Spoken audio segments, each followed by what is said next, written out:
I felt very honored to be invited here to be with you entrepreneurs. My response was actually 10 minutes, not 15 minutes. Why? Firstly, it's because I respect the personage of Mr. Charles Ochichi. Many people don't know that that is a treasure in Uganda.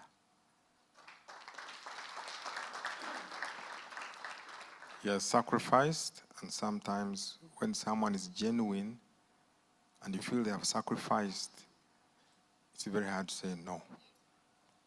2, enterprise.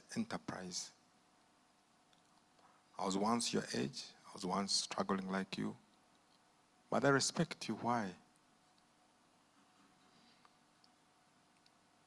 You're going to create value.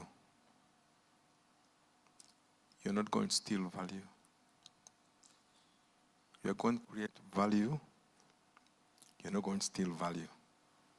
While you're here spending your time trying to find what to do, being entrepreneurs, producing wealth, other people are stealing wealth. So I think I have to come and respect you here and say, this is the way to go.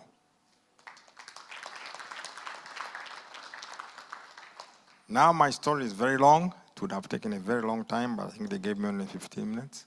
So I will cut it short and then maybe give you real life experiences. And also remind you that there are a few insinuations I'll make. For example, political borders are dissolving.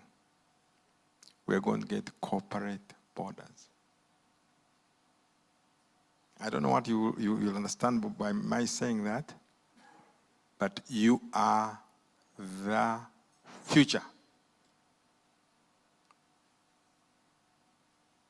Look at America. Who's actually controlling America today? I'll say no more. I'll say no more. Now, when I was leaving university, I'd been given a scholarship to do a master's in Essex. So a professor came to me and says, Charles, why don't you start the program? I said, no, I have to rush back to Uganda. I said, why? He said, money is getting finished. I have to go back. He was a man called Professor Kiofi, he was from Czechoslovakia. So he took me to his office and says, please look at the board. Money in an economy is a constant, M23. It moves. So the trick in life is knowing the direction. That is all. Never panic. He told me, always remember also one thing, small of big is better than big of small. It's very important and has driven me, and I've learned a lot from those words. That was lesson number 1. Lesson number 2, I learned as a young entrepreneur. I went and borrowed money to start Uganda Air Catering in Entebbe. It was called Uganda Flight Service with a few other people. So I borrowed $150,000 from the Mbire Bank. So it was for 5 years. We were doing well. Then the bank got problems. They put in a receiver called Mr. Julian Lang. He used to be the manager of Barclays. So one morning, he woke me up at 7. He says, I want to see you in the bank. I walked into the bank. He said, I want my money. I said, but the loan is for 5 years, and I'm paying the interest and so on. He says, no. Did you read the agreement properly? I said, yes, I did. He says, okay. I have a copy here, close number. Is it 8B or something? The bank has a right to call back their loan at any time with no recourse. I had never read that in my life. please, before you sign anything, you are the best lawyer for yourself. Be very careful. Now, I couldn't pay. I mean, the enterprise is going on and there's no way I could get money. So, he called me after 1 week. He says, you know, you haven't paid my money, so I'm giving you an unauthorized overdraft. I'll be charging you per day at this rate, and so on and so on, so on, so on, so on. I thought he was joking. He sent me a letter every day at 9 a.m. with the increment on the interest per day for 1 month. And he made me grow up because I read the agreement inside out. After 1 month, I actually stopped opening the letters because the messenger would come in a blue counter suit with symbol on it and would just give me a smile, knowing I was in trouble. So I went and looked at the man's eyes. I said, I want to thank you very much. I've read the agreement. I've grown up. I'm going to pay you. I worked so hard. And I paid him. And I realized borrowed money, you must read between the lines. You must read between the lines. Lesson number 3, I learned integrity is collateral. Integrity is collateral. Your references are collateral. I have a very good family friend, the Tamari family in Geneva. So while I was still hustling, going up and down, I went to visit them. So the son picked me from the airport. While he was taking me to my hotel, he was supposed to go to a party of, I think, the richest man in the world, because they are from there, they're billionaires and so on. So he called him on the phone and says, you're late for the party. He said, no, I have somebody. I am dropping to the hotel, then I come. He said, no, please come about to cut the cake. Just come straight. Come with him, it's fine. So we went to like Geneva, the palace. I've not seen anything like that. Got in there. I was the only black man in the room. So the father, I won't mention his name, but he's actually the wealthiest man in the world, not other guys, I mean. So he looked at me. He thought I was either a prince, son of a president. How could I be there? So he got an interest in me. He came, started talking to me, telling me all this. I said, oh, I was ignoring him. I didn't know who he was. And the more I ignored him, the more he wanted to know who I was. So to interrogate me more, he invited me to go to his private library. He has artifacts from Africa, from all kinds of things. He wanted to know who I was. But I told him a simple man struggling and trying to survive. He couldn't believe it. Then, because of his lack of penetrating me, he gave me his private business card with his number. In order to try and break me to open up, I kept it. That's it. It says, if you ever need a reference in life, use my name. His name begins with R-O-T-H. The rest you know. Very famous man. So I kept the card, and I went to one contract in England, a big company. I wanted to become their representative here. So he asked me, oh, who are your references? You know, the English, eh? Who are your references, you know? Who are you? They don't want to know your qualification. Who is your reference? I gave him a certain old headmaster of mine. Then I pulled out the card. He was the managing director of that company. He said, do you know this man? I said, yes. Do you know him? He says, I don't like you fooling around. I said, I know him. You call him. I said, I can't call him. He called the chairman. He said, this guy claims he knows this guy. Can you call him? The chairman also had to call the governor of the Central Bank of England to call him. He called him, he says, oh, Charles Mbire. Oh, that's a wonderful young gentleman. That is the future for Africa. That was it. That was it. And I think it was because I was humble, I was honest, and down to earth. And I tell you, it has opened doors for me. And I also learned one lesson: who dares wins. Because when I went to pick up to try and persuade MTN to come to Uganda, the first question they always ask is, there are no customers in Uganda, you're poor, the GDP, blah, blah, blah, blah. I said, look, do you know about the informal sector in Uganda? I said, no, but people are poor. I said, do you know a man who washes a car, takes home at least $5 or $10 a day? Do you know a man who pushes a wheelbarrow, takes at least $7 a day?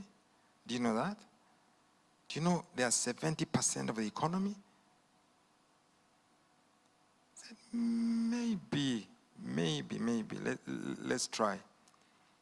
But because I'd worked in the office with a lot of, what shall I call it? I had a lot of energy. So I said, by the way, who are you? We would want you to maybe come with the ambassador of Uganda in South Africa or somebody like that. I said, are you sure? I took a gamble. I knew Honorable Gumayo's number.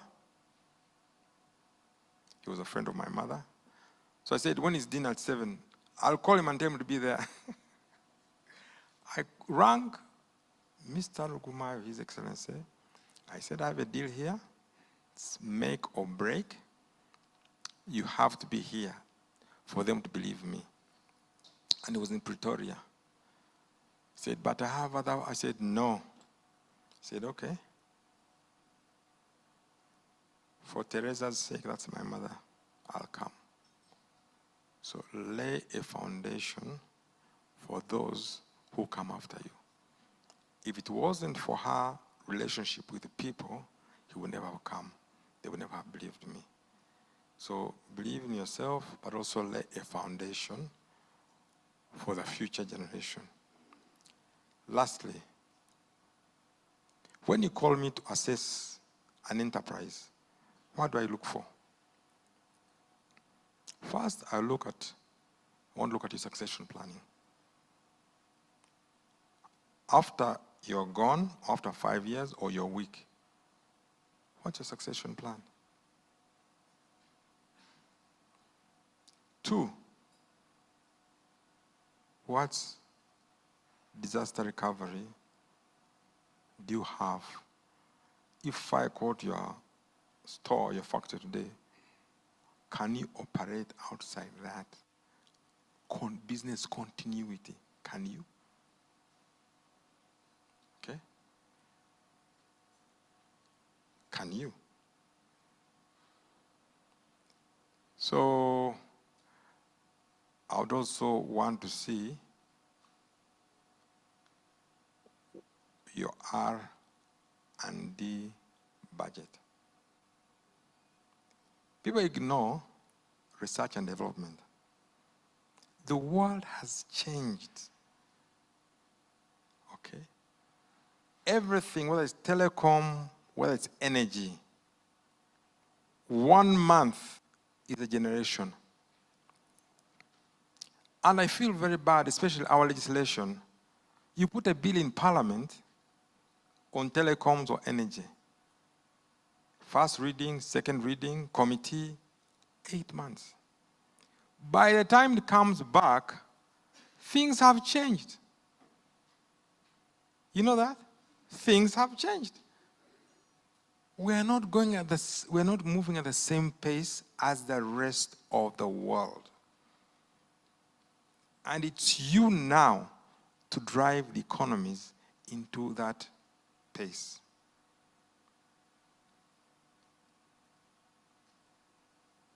For example, what is the comparative advantage of Uganda? We're building buses. We are not. We're assembling buses. You know, we cannot manufacture a mirror, a side mirror in Uganda. You know that? We can't. But what is our comparative advantage? Who knows Uganda's comparative advantage here? Does anyone know? What is our comparative advantage? Coffee? Agriculture? What is it? What? Thank you very much. Human resource is our comparative advantage. Are we using it? No. The Philippines have what they call the Philippine model. They are getting, I think, $60 billion a year. They mentor their people, educate them. They train bellboys. They train waiters because they have the comparative advantage of human resource. We are the second English proficiency. I think we're number 2 or 3 in Africa. What are we doing about it? Really nothing. 2, what is the other comparative advantage you have in this country? Lake Victoria. Lake Victoria is the second biggest lake in the world after Lake Superior in America, but it is the biggest non-polluted lake in the world. Like someone says, Uganda is the only country in the world where a fish dies of old age. But we have the brains, we have the entrepreneurs, we have the skill, but we're not using it. And one point I want to make also, whatever you're doing, don't go for political patronage. I beg you. I don't, and I will not. If something can work, it will work. Because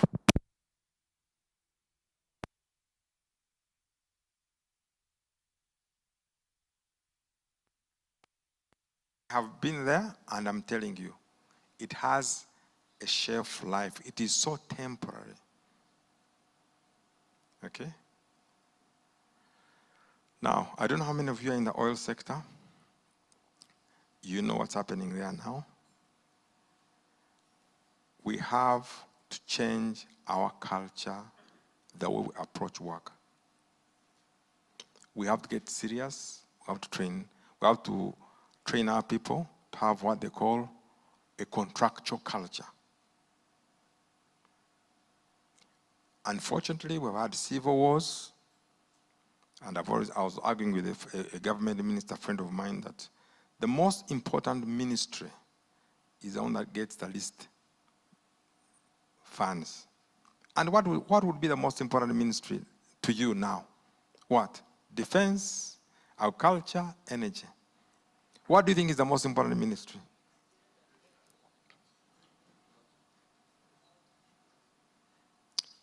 National guidance. National guidance.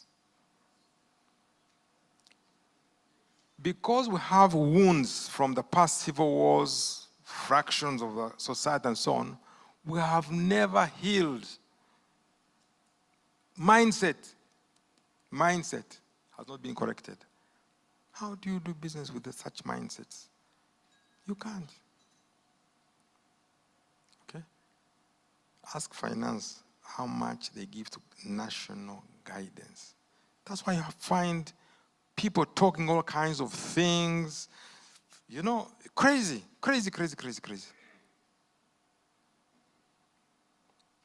One other point, whenever you're doing business, make sure God is on your board. I'm telling you. Make sure God is on your board.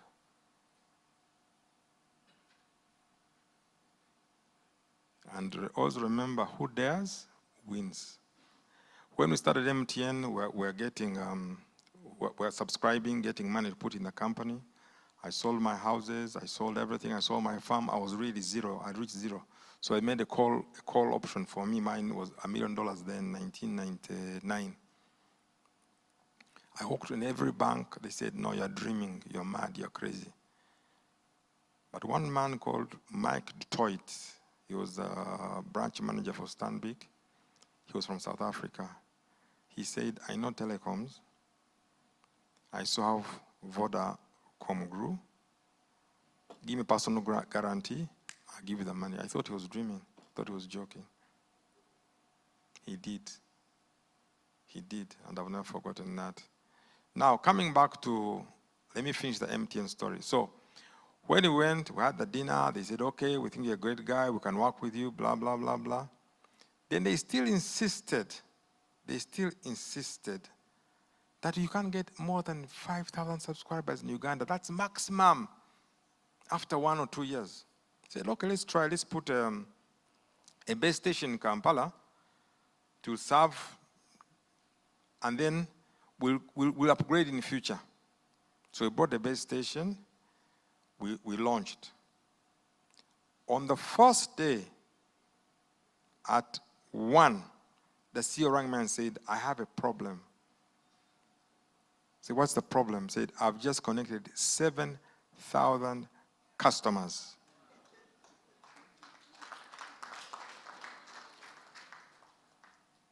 I said, oh, okay.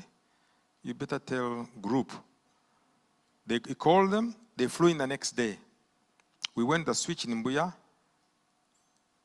They said, you know, these people are not only talking, they can't stop talking. They had never seen anything. You know, Ugandans were cha, cha, cha, cha. So I remember one gentleman told me in Mbire, you know something, Charles? The money is in Africa, not in South Africa. That changed their attitude, and that's what made MTN grow. Vodacom, in fact, was looking at them and saying, you guys are very crazy. You're leaving money here and going into the jungle. But that's where the jungle is. I'm trying to give you morale. There is money here. There is money. But it's how you tap it. Just stay above board, transparent, and trust your banks. Trust your banks. If the bank says no, it means no, it cannot work. Don't go that way. So we grew from then on, and this is what we are. But most importantly, you people of this generation, you have luck on your side. The world is very open. You can use the available technologies right now to make your business case. Today, if I want, I will tell you there is a harvest in Kapchorwa. Why? Because the tower, you see the airlines, people talk more. You see mobile money, the platform there, the transactions. So that's what they call commercial intelligence. That's available for us, That's available for us to do business. Okay? So you have so many tools that are available right now for you to use, grow, as long as you remain transparent, you remain above board, and pay your taxes. Pay your taxes. Though, on this note, I'll ask our representative from the Ministry of Finance, these entrepreneurs here, they need a fair, level playing field. It's very hurting for people to sweat, and the taxation is variable in some sectors. Some pay taxes, some don't pay taxes. In fact, I was once asked what I would propose for Uganda in a forum. I said we have Uganda Revenue Authority chasing people every single day. These people don't sleep, sales people don't sleep. Why don't we say, in the same vein, have Uganda Expenditure Authority to tell us how you spend our money, and you have the same vigor and thoroughness in showing us how you spend our money.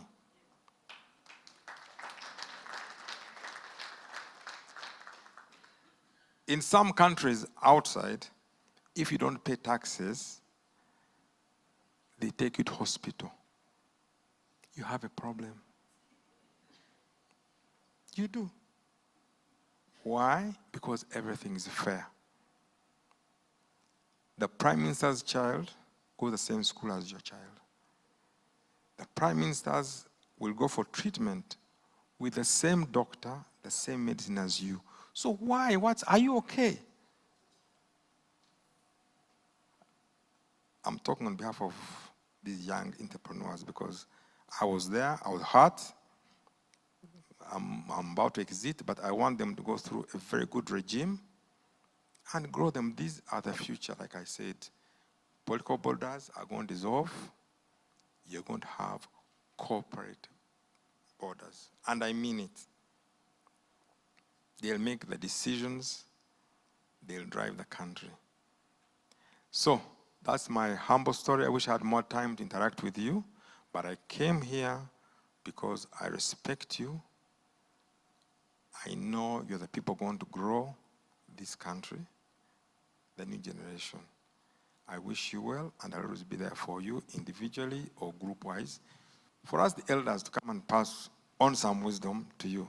Thank you very much, and deliberate well. Thank you.